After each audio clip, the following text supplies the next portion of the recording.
자, 이제 첫 번째 강연자를 소개해 드리려고 합니다. 저는 여러 가지 사람을 만나서 교육도 하고 상담을 하다 보니까 감사합니다. 네, 하다 보니까 이게 사람한테서 향기가 난다라는 말을 사실 잘 안 믿는 사람이었어요. 근데 오랫동안 이 사람을 보다 보니까 야, 이 사람은 정말로 향기 나는 사람이다라고 제가 인정할 수밖에 없을 정도로 정말 따뜻한 사람, 또 사랑의 냄새가 나는 사람이더라고요. 그래서 사람한테 향기가 난다는 걸 처음으로 인정하게 된 그런 멘티입니다. 이소정 멘티 소개해드리도록 하겠습니다.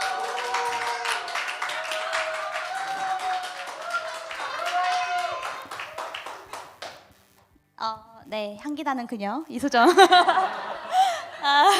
네, 반갑습니다. 저는 아차차 인생 2회차로 오늘 저희 강연 주제를 잡았고요. 제 인생 2회차로 앞으로 인생이 더 기대가 되는 제 얘기 한번 소개해 보도록 하겠습니다. 저 때는 그 빠른 년생이라고 있었어요. 요즘은 이제 만 나이가 되고 해서 이제 그런 개념이 사라졌지만 저 때는 있었는데 말이죠. 안 넘어가네요. 네, 이렇게 흥이 많던 아이는 빠른 년생으로 생각보다 1년 먼저 학교에 입학하게 됩니다. 제 비밀 아닌 비밀 하나 알려드리자면 저는 7살 때 병원을 혼자 다녔어요. 병원에 좀 가깝기도 했는데 엄마가 이제 연락을 해놓으시면은 병원에 가서 의사 선생님 저 이래서 아파서 어디가 아파서 왔어요 이렇게 말을 하고 주사도 맞고 그렇게 집을 갔습니다. 좀 믿겨지지 않으실 수도 있어요. 근데 저는 나이 차이가 9살, 7살 나는 언니들과 저는 막둥이로 이제 자랐거든요. 그러다 보니까 항상 좀 눈치가 빨랐고 그리고 평소 나이보다 좀 성숙하다는 말을 많이 듣고 자라긴 했습니다. 그래서 이렇게 방금 말한 것처럼 혼자 이렇게 진료도 보고 이렇게 자라왔는데요. 그래서 그랬는지 결혼도 빨리 했어요. 네, 네, 지금 즐거운 신혼생활을 보내고 있습니다. 그리고 좀 더 제 소개를 하자면 저는 6년차 간호사예요. 저는 대학병원 마취과에서 일하고 있었고요. 마취과라고 하면은 좀 소위 말해서 3대가 덕을 쌓아야 갈 수 있는 과. 약간 이렇게 해서 되게 소위 말해서 조금 꿀 파는 부서라는 좀 인식이 있어요. 그래서 저는 와, 나도 드디어 이런 부서에 내가 됐구나. 진짜 하나님의 은혜다라고 하면서 들어갔는데 사람들의 기대에 부응이라도 하듯이 저는 엄청난 걸 깨닫게 됩니다. 바로 병원 안에서 꿀 빨 수 있는 곳은 없구나. 왜냐하면 저는 꿀벌이 아니라 일개미였으니까요. 그래서 저는 이제 병원이라는 이제 공장을 가동하기 위한 하나의 부속품처럼 그렇게 근로자로서 저의 이제 인생이 좀 시작되게 되었습니다. 하필 제가 입사했을 때 한 6개월이 지나서 코로나가 터졌어요. 그래서 그 업무 강도가 더 가중이 되었었죠. 저는 간호사가 되면은 진짜 멋지게 의료 선교 다니면서 봉사도 하고 사람들에게 나의 달란트를 나눠줄 수 있는 멋진 어른이 될 수 있을 거라고 기대했는데 사실 현실은 그렇지 않았습니다. 매일매일 쌓여있는 여러 그 60개 이상이 되는 수술 스케줄을 소화해내기 위해서 매일매일 버티는 삶을 살아야 했고요. 그렇게 또 이제 돈을 벌다 보면 현실과 이제 마주하게 되잖아요. 그렇기 때문에 돈을 계속 벌어야 하는 그런 현실을 마주하면서 좀 현타를 느끼기도 했습니다. 그렇게 제가 조금 그런 상황에서 비전 스쿨을 만났어요.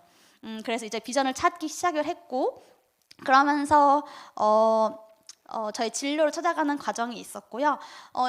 정말 그 와중에 사실 근데 3교대를 하는 와중에 이 비전스쿨을 참여하는 게 되게 쉽지는 않았어요. 그래서 비전스쿨을 참여했을 때 의지가 너무 넘쳐서 이렇게 뿜뿜 하다가도 다시 조금 쓰러지고 하는 것들이 반복이 되었었는데요. 그래서 저의 열정 그래프를 조금 보여드리자면 제가 수업을 하고 나면은 열정이 엄청 뿜뿜했어요. 그래서 이제 수업을 듣고 나면은 이제 다시 그래 내가 비전을 찾아봐야지 열심을 다해봐야지 하면서 이제 다시 의욕을 불태우다가 다시 현실로 돌아가면은 와 너무 급강하죠. 왜냐하면 3교대와 이제 고강도 업무가 계속 가중되다 보니까 사실 이제 0도 거치지 않는 바로 마이너스로 떨어질 수밖에 없는 현실이었습니다. 그렇게 저는 계속해서 이제 마이너스에 머무르는 시간이 길어졌어요. 그래서 계속 업앤다운을 했는데도 계속 마이너스에 있는 시간들이 길어졌고 결국에는 이 스트레스가 저의 예민함으로까지도 이어지게 됐습니다. 그래서 이런 예민함이 결국엔 저의 주변 사람들까지에게도 영향을 끼치더라고요. 그래서 제가 딱 그 작년 1월에 결심을 했어요. 도저히 이렇게 살면 안 되겠다. 어쨌든 내가 비전스쿨 그때 과정이 한 2년 정도 됐을 때였는데 이렇게 과정이 길어졌는데도 불구하고 변화가 없는 내 모습 너무 이제 싫은 거예요. 그래서 이제 딱 1년을 계획을 세우겠다고 하는 마음먹은 딱 그 시기에 저는 갑작스럽게 암 선고를 받게 됩니다. 네, 놀라셨죠? 저도 놀랐어요. 그때 제가 사실 매일 일상이 이제 암 환자를 마취해주던 사람이었잖아요. 근데 이제 저는 그 수술대 위에 누워야 하는 사람이 돼버린 거죠. 사실 이 암이라는 사실이 생각보다 되게 처음에는 충격이었어. 너무 놀랐고 왜 나에게 이런 일이 생겼는지 하면서 분노하기도 했다가요. 우울해하기도 하면서 저의 또 감정이 되게 요동치기 시작했습니다. 그렇게 요동치는 마음 속에 또 한편으로는 들었던 생각이 이제는 갑자기 떨려요. 갑자기 다 중간에서 떨려요. 네. 그랬어요. 그런데 생각보다 사람들은 제가 잘 견뎌냈다고 생각을 했어요. 왜냐하면 제가 보시다시피 되게 밝고 좀 긍정적인 영향이 있는 사람이어가지고 잘 이겨내고 있다고 생각을 했고 저도 그렇게 생각을 했거든요. 근데 이런 제가 간과한 부분이 하나 있었어요. 저는 사실 제가 생각하는 심리적 안전지대가 아니면 제 성격을, 제 감정을 다 드러내는 편은 아니에요. 그러다 보니까 밖에서는 괜찮았겠죠. 근데 이게 집으로 돌아왔을 때 그 감정이 터져버리곤 했습니다. 그 감정을 누가 받았을까요? 네, 맞습니다. 제 보호자인 저희 남편이 그 감정을 맞아요.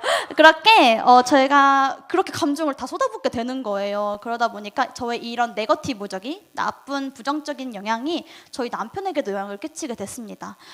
그래서 사실은 저는 암 환자라는 이유가 있기 때문에 사실 우울해하고 좀 슬퍼할 수 있는 명분이라도 있었지만 보호자는 그럴 기회조차 있었을까요? 사실 저보다 오히려 더 열심히 힘을 더 다해서 오기를 다해서 버티고 있던 건 저희 남편이었습니다. 그러다 보니까 네, 감사합니다. 그래서 제가 이 남편을 근데 제 나쁜 부정적인 영향이 제 남편에게 끼쳤다 했잖아요. 그래서 오히려 남편에게 이게 더 악영향을 끼치는 걸 보고 내가 이 암이란 놈 이겨야겠다라는 생각이 들기 시작했어요. 얘를 가만두면 안 되겠다. 내 사람을 건드렸어? 약간 이렇게 하는 마음이 들면서 그렇게 해서 저희 부부가 시작하게 된 게 감사일기예요. 사실 매일매일 그냥 지나치다 보면은 기억이 안 나는 일상이 대부분 많잖아요. 근데 그거를 하루하루 그럼에도 조금씩 찾아보다 보면은 지나칠 수 있었지만 되게 작지만 소중한 감사했던 일들이 굉장히 많더라고요. 사실 이 감사일기는 저희 비전스쿨의 고정 미션이기도 합니다. 근데 이 고정 미션을 지속하는 건 쉽지가 않아요. 다들 아실 거예요. 지금 웃으시는 분들은 그렇다는 뜻일 건데 그래서 저는 이제는 그거를 살기 위해서 이제 붙잡게 됩니다. 그 꾸준한 감사일기를 통해서 제가 얻었던 거는 그럼에도 감사하는 마음이었어요. 그럼에도 감사하는 마음을 통해서 저는 제 마음에 단단한 방파제를 만들게 됩니다. 여러분은 죽음이라고 하시면 어떤 느낌이 드세요? 저는 죽음이라고 생각하면 굉장히 멀게 느껴지는 단어였어요. 왜냐하면 저는 한 번도 아파본 적이 없거든요. 그래서 되게 건강했고 매일매일 아침마다 눈을 뜨는 일상은 너무 당연한 일상이었어요. 근데 이제 불예측성이었던 암이 등장과 함께 저는 이제 삶의 유한함을 깨달아서 그런가 제 인생의 초점이 조금 변화하게 되었어요. 그래서 이제부터 나에게 후회하지 않는 선택을 목표로 삼아서 시작을 하게 되었고요. 원래는 이 질문을 드리려고 시작을 했던 건데 여러분 혹시 인생에서 가장 잘했다고 생각하시는 일이 있으시다면 어떤 일이 있으신가요? 결혼이요. 결혼 잘한 것 같죠? 사실 미리 답을 보여드렸어요. 저는 퇴사에 있어요. 왜 갑자기 퇴사 얘기가 나왔나 싶으시면은 사실 저는 이 퇴사를 결심하게 됐던 시기가 이제 암 치료를 마치고 이제 회복 과정에 있을 시기였거든요.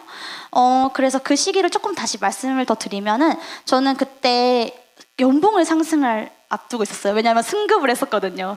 그래서 난 이제 연봉 상승해서 네, 진짜 다시 꼴을 받을 수 있어요. 약간 이런 생각도 들기도 하고 병원을 다닐 때 얻을 수 있는 복지들이 있어요. 사실 굉장히 좋은 부분들이 있고 이제 그런 것들을 부모님께서 누릴 수 있는 혜택들이 있어서 되게 좋은 복지들이 있었고요. 또 직장인이라면 놓칠 수 없는 부분이죠. 고정 지출비. 제가 숨만 쉬어도 빠져나가는 돈들이 있었습니다. 그리고 이제 또 갑상선암은 완치율이 높으니까 금방 일상 복귀할 수 있어 라고 말하는 주변 사람들의 얘기들도 있었어요. 사실 어느 것 하나 저의 퇴사를 권장하고 있는 현실은 아니었거든요.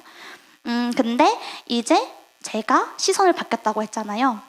그래서 나를 위한 선택을 해야겠다라는 마음을 들기 시작하면서 고민을 하기 시작했고 처음에는 회복할 수 있는 시간은 지금뿐이라 생각을 했어요. 그리고 앞으로 일은 평생 할 건데 내가 조급해할 필요가 있나? 라는 마음이 들기 시작했고요. 그렇게 해서 저는 여러 가지 이런 요소들을 제외하고 나를 위한 선택을 시작하게 됩니다. 그래서 저는 눈치 보던 선택에서 이제 나를 위한 선택을 시작하게 됩니다. 굉장히 이렇게 하려고 하니까 떨리더라고요. 회사가 처음이었으니까요. 그리고 저는 부모님이 계속 한 직장에 오래 다니시는 걸 봤기 때문에 사실 되게 굉장한 도전이었어요.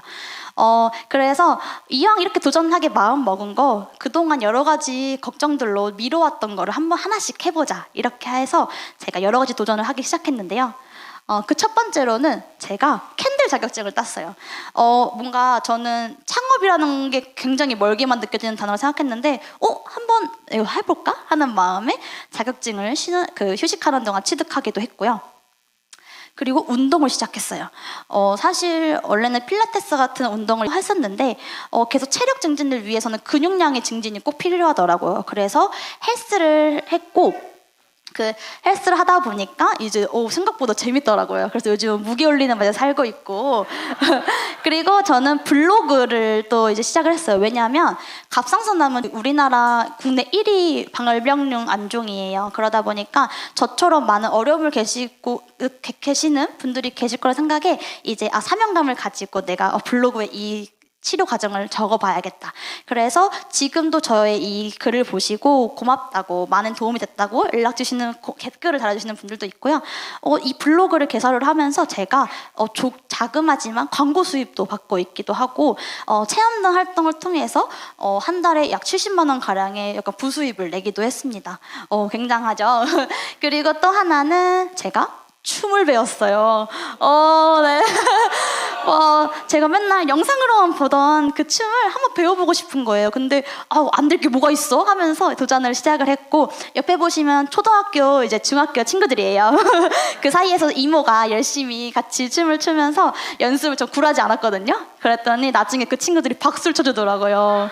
그래서 되게 뿌듯했던 기억이 있고 또 하나는 제가 이제 속고부부라는 남편과의 일상을 기록으로 남기고 싶어서 유튜브를 시작했어요. 그래서 이 개설을 통해서 또 저희가 공모전에 참여하기도 했는데요. 저희가 거기서 우수상에 당선돼서 100만 원의 상금을 획득하기도 하는 쾌거를 이루기도 했습니다. 저는 여전히 지금도 또 하나의 꿈들을 계속 시도해 보려고 노력 중에 있습니다.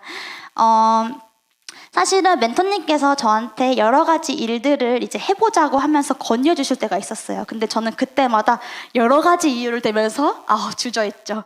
멘토님 이래서 안 될 것 같아요. 저래서 안 될 것 같아요. 쭉 하면서 제가 지금은 상교대 때문에 힘들어요 하면서 여러 가지 이유를 댔었는데요. 그때 멘토님께서 제게 해주신 말씀이 있었습니다. 바로 이건데요. 소정아, 현재 할 수 있는 것부터 하나씩 해봐. 내가 옆에서 지켜본 바로는 이전에 비해 수정이가 정말 많이 성장했거든. 너가 지금 하고 있는 걱정은 지금보다 더 성장했을 미래의 수정이가 해낼 거야 라는 말씀이었습니다. 와우죠. 맞아요. 사실 저는 안주해 있지 않을 거거든요. 계속 저는 앞으로 나아갈 건데 괜히 미래의 걱정을 끌고 와서 현재에 하고 있었던 거죠. 그래서 저희가 이렇게 이 마음을 가지고 극복해낼 수 있었는데요. 지금처럼 저는 암이라는 그 어려움 속에 제가 주저앉지 않고 계속 걸어왔던 이 과정을 통해서 지금 완전 회복된 상태로 이 강연의 자리까지 올 수 있었습니다. 여러분 혹시 이런 거 보신 적 있으세요? 이거는 이제 게임에서 목숨이 다 이제 닳았을 때 나오는 장면이에요. 그래서 리트라이, 다시 시도할 건지 아니면은 엑시트, 종료하고 그만둘 건지를 선택을 하게 되는데요. 저는 이 장면을 보고 이런 생각을 했어요. 우리가 고난을 마주했을 때가 이 시기이지 않을까라는 생각을 하게 된 거죠. 우리가 고난을 마주했을 때 이제 그만두고 싶다. 난 더 이상 안 될 것 같아. 혹은 이제 여기까지인가 싶을 때가 있잖아요.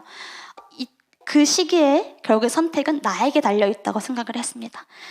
그래서 우리가 이제 비전의 과정을 걸어나가면서 많은 고난의 시간을 만나게 될 거예요. 그때 여러분들은 리트라이 하실 건지 엑시트 하실 건지 한번 고민해 보셨으면 좋겠습니다.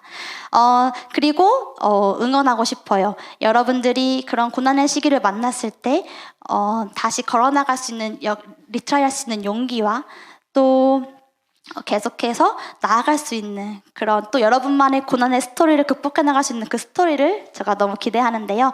마지막으로 하나 제가 깨달은 부분이 있어요. 내가 먼저 포기하지 않는 한 하나님께서는 우리에게 계속해서 기회를 주신다는 거예요. 네, 지금까지 제 이야기를 들어주셔서 감사합니다.